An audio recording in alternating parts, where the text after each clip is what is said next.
అసలు మీ నాన్నగారితో నీకేంటి ప్రాబ్లం? ఆయన వేరే ఆవిడతో ఉన్నారని అంతే కదా. మొన్నటి వరకు మీ అందరినీ చాలా బాగా చూసుకున్న మీ నాన్నగారు అసలు ఏ పరిస్థితిలో పని చేశారు ఎప్పుడన్నా ఆలోచించావా?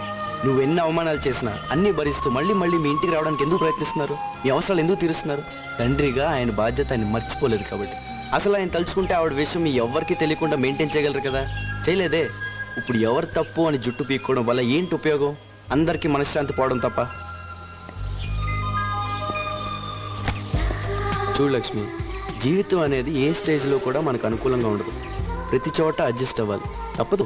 ఓ 10 సంవత్సరాల తర్వాత అనవసరంగా మీ నాన్న దూరం వేయడం నువ్వు, నీ వల్లే తన భర్త దూరం వేయడం మీ అమ్మ బాధపడినా ఉపయోగం ఉండదు.